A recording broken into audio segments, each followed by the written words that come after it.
All right, boys. So, welcome to Podcast Perfected.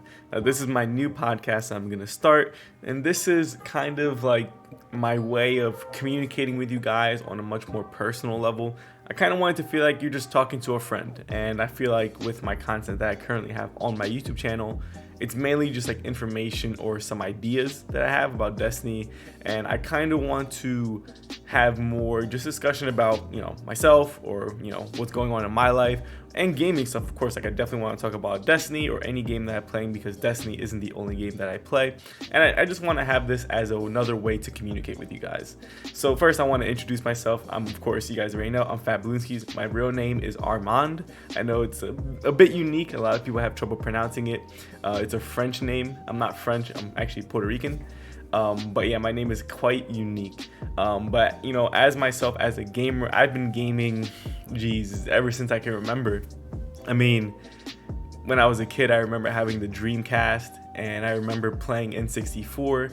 And ever since I can remember, my dad always had all the latest game consoles. So just been a gamer my whole life. Some of my favorite games I remember growing up as a kid, Jak and Daxter. I remember playing all the Jak and Daxter games. Resident Evil 2 back in the PlayStation 1, Devil May Cry. I mean, these games are just like legendary, iconic games. But I would say that the game that really hooked me into gaming was Halo. Now, back in like middle schoolish, I had a friend who had access to the internet, and where I grew up, I didn't have access to the internet. I lived out in the middle of nowhere, just surrounded by trees. So a lot of my gaming was offline, just single player story games, or whatever type of game I could play offline.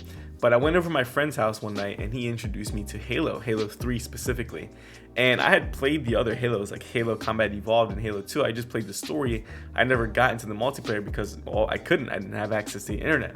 So I went over his house, and we played online. We played Halo 3 multiplayer. It was my first time playing it, and I was just absolutely hooked. I mean, this was just like so life-changing for me because this is like the first time ever playing multiplayer gaming, and it was just so much fun. I vividly remember this, and this right here is what got me into gaming just super hardcore. And I guess you can say this is why I love Destiny so much, because it was made by Bungie. Halo was made by Bungie, and now Destiny is made by Bungie, although it's obviously different games and stuff, but it's what got me into Destiny. And there's also one other game that got me heavily into gaming, and especially looter shooters. This game was called Borderlands. I remember way back in the day, I believe it was 2009 is when the game came out. I remember hearing about this game called Borderlands, and the marketing thing was it had bazillions of guns. I was like, what the hell, bazillions of guns? How is that even possible? So I heard about it. I think I read about it in Game Informer or something like that. But eventually the game came out, and I got it for Christmas. I stayed up all night playing Borderlands, and I loved the fact that you can get all these different types of guns, even though if you look back at it, they were all pretty much the same, just with different stats. But I fell in love with the whole looter shooter genre, and pair this with Halo, with the whole space fantasy arena shooter type vibes mixed with the looter shooter aspect. Boom, you have Destiny. And these two games right here is what like forged my love for Destiny, and I've been playing it ever since it released. Now, of course, I've taken breaks here and there.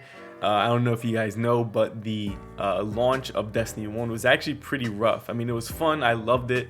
It was like so new and mysterious, and a lot of people enjoyed it, but it was definitely rough around the edges. Eventually, it became a pretty good game, but when I heard Destiny 2 was coming out and it was kind of going through that same development hell, I was like, nope, I'm not doing it. So I didn't play Destiny 2 year one.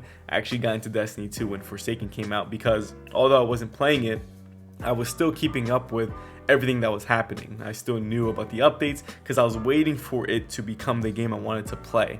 And when Forsaken came out, it was that. I remember the Go Fast update, which moved these shotguns and snipers back to the special ammo slot, which I don't know why they even changed to begin with, but that's neither here or there.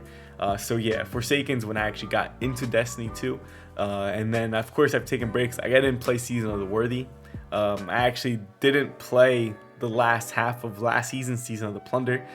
So I've taken breaks. I'm not gonna be one of those players where even if I'm miserable playing the game, I'm just gonna keep playing it. Like, no, if the game isn't fun for me, I'm just not going to play it because there's other games I really enjoy. Like currently, I'm really enjoying Overwatch 2.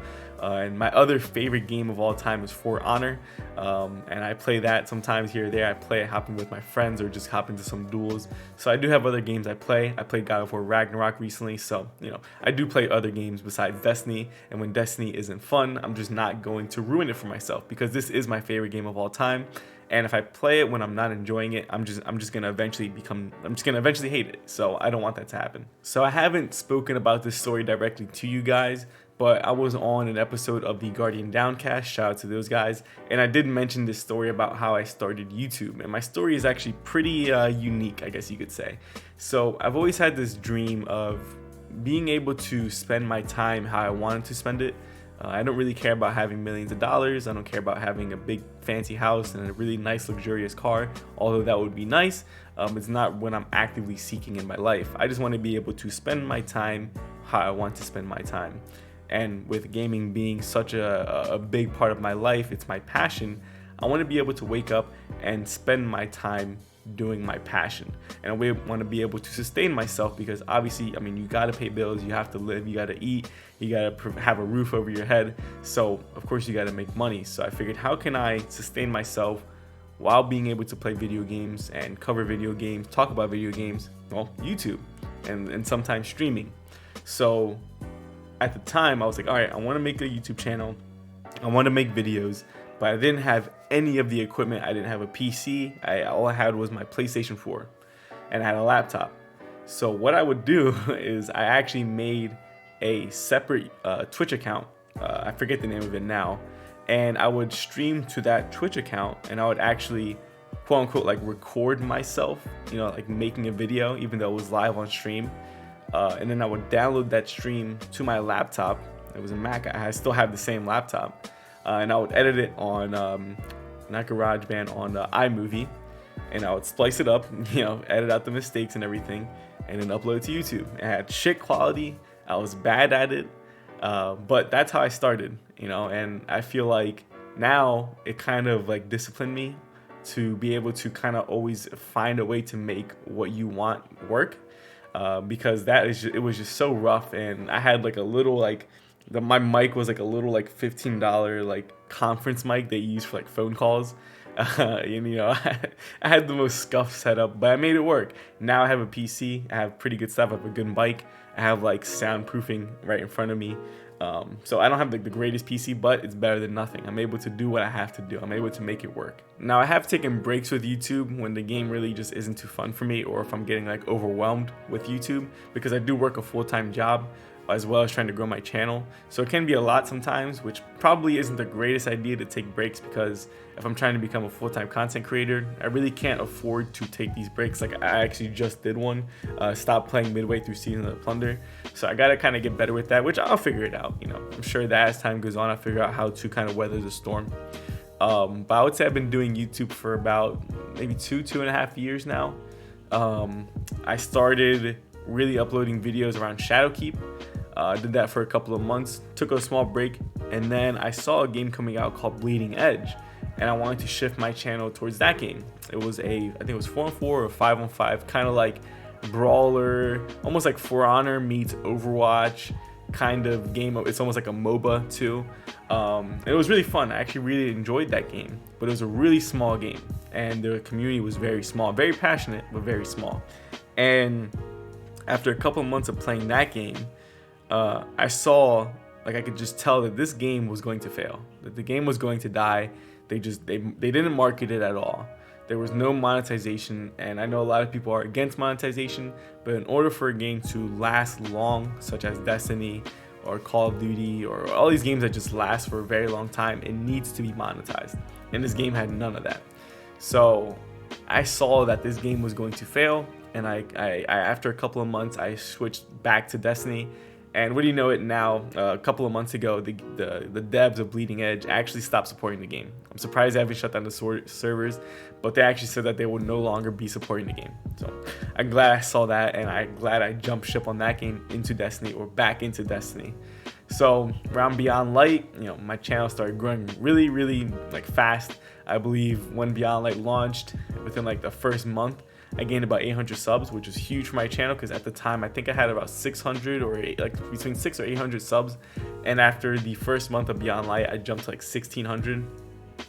Just kept making content, really grinded it out, and just kept making content. Now I'm sitting at about 4,000 subs, and I have some videos that have done pretty well, and of course I have some videos that have done like shit. So that's just how it is when it comes to content creation. You never know how your video is gonna do. But these past 2 years have been really great. I love making videos. I love making builds specifically. You guys already know, if you're subbed, you guys see all my build videos, and it's what I love. It's the reason why I love Destiny. It's just all the different ways you can play, putting these builds together, really thinking outside the box and how you can make something work. And it's what I love, and that goes for any game where you can make a build. It's just like, it's like crack to me. Like, I love it. So now I actually want to talk about Destiny 2 specifically, and I want to talk about the reason why I stopped playing Season of the Plunder and why I'm actually really enjoying this new Season of the Seraph. Now, Season of the Plunder, immediately when it was announced, kind of missed for me. I don't like pirate themed things. I think pirate aesthetic is just dumb, and I don't like the whole fantasy of pirates. And that was what it was all about. You're supposed to be like a pirate and going onto these ships and whatever. I didn't really like Catch Crash. The expeditions, I actually enjoyed expeditions more than Catch Crash, even though a lot of people, it was vice versa for a lot of people. But I didn't like the way the guns looked, and there were some good guns, but I hated their aesthetic. I didn't really like the story of last season either. Like, I get it, you're trying to get the parts of Nezarec, and I thought that it was going to lead into something where you resurrected him, but it was just ended in making a tea out of all this stuff and feeding it to Osiris, and now Osiris is back. I don't know, it really just missed for me. I didn't like it at all. I actually hated it. It was actually one of my least favorite seasons. So I just stopped playing it. I wasn't having fun, and I wasn't gonna make myself hate it. So I just stopped playing the game. And I played Overwatch 2 a lot, really enjoying that. And I played some For Honor, of course. But then I started, of course, I'm never gonna not pay attention to the game and not read the TWABs. So there were some nice updates happening, and Season of the Seraph launched. And I was like, okay, I didn't play it for the first couple of days, just kind of watching streams and seeing the videos that are coming out and just seeing if it's a better season than Season of the Plunder.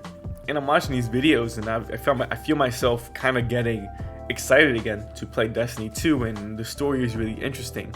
So I hop back in and I start playing it.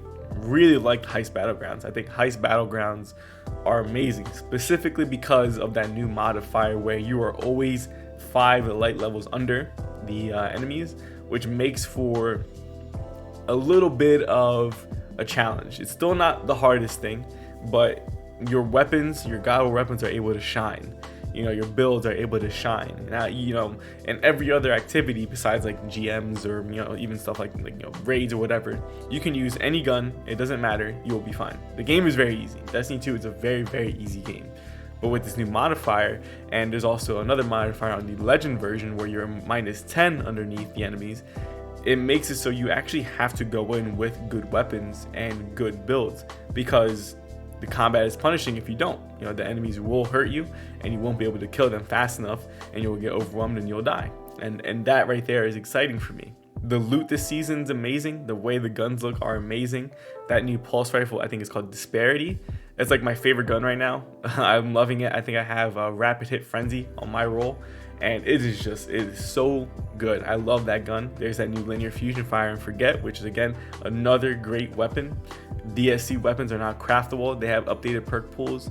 The new exotic from the new exotic mission, what is it called, Revision 0, amazing gun, and that's just gonna get better because it's gonna be multiple catalysts. We're gonna be able to craft it however we want. You gotta level it up. That was really good. The only thing that missed for me this season, which I guess technically isn't a part of the season, was the dungeon, Spire of the Watcher. I didn't really like the dungeon. I'm also not a fan of cowboy things.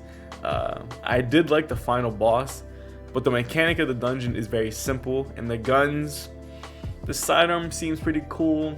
The scout is, whatever. I would like to have a really good roll of the grenade launcher. That sounds really cool. But the bow, the exotic bow is, it's a bow. I don't really like bows that much. So the dungeon kind of missed for me. But I would say overall, I'm enjoying this season so far. And hopefully there is some good signs in this season, such as the deep sight upgrades are very early on in the EXO vendor. I know everyone's sick of that 7x3 block with the upgrades and everything, but it seems that they are listening at least somewhat to making it a much better experience. Last season, the deep sight weapons were just so hard to get, and they've listened and they fixed that. So now the upgrades and the focusing, everything is very early on, which makes it very nice if people were trying to get those crafted weapons. The new modifier is great. I just went into detail about that, being under light for everything. The exotic mission was fantastic. I know a lot of people were kind of craving another exotic mission ever since, what was the last one? I think it was Vox Obscura, which was okay. That was a good one. It wasn't too bad. But I just feel like hopefully that feedback is finally reaching them. You know, of course, we never know. They could just be, this kind of could just be like a one-off thing. But, you know, we have Lightfall right around the corner, and the expansions are always bangers. I mean, Witch Queen was a banger, and Lightfall just looks like it's going to be an even better banger. So I'm really excited for that. You know, we got Strand coming out. So I'm really excited for what's to come in Destiny. And I'm glad that this season is a good one for me, at least, because I was really disappointed with Season of the Plunder. So I'm just glad to be able to have fun with the game again.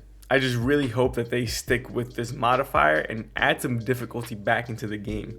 You know, I would love for them just to add contest mode to the raids. If you want to do contest mode, add it in there, give it, you know, higher chance to drop deep sights, or give double spoils or something. I don't know. Add adept weapons in there. You know, I don't know what it is, but I just hope that they re-inject the game with difficulty, because the game is just so easy, and maybe not for a new player. Of course, any game for a new player would be pretty hard, but for veterans, I mean, I have almost 3,000 hours on PC alone, Destiny 2, because I did play the game on console before I switched to PC.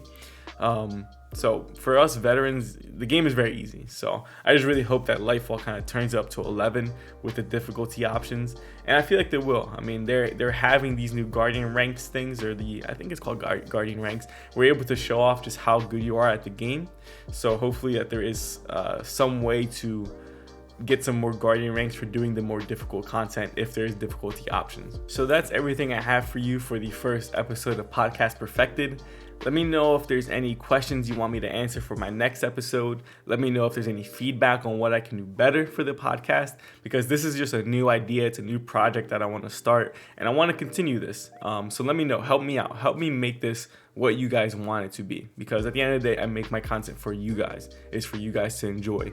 So help me perfect Podcast Perfected. Even though in the name it already says Podcast Perfected, I want it to be the perfect podcast for you guys. So let me know in the comments down below what I can do better, or if it's already good, let me know. Let me know any questions you guys want me to answer, and I hope to see you guys in the next episode. Deuces.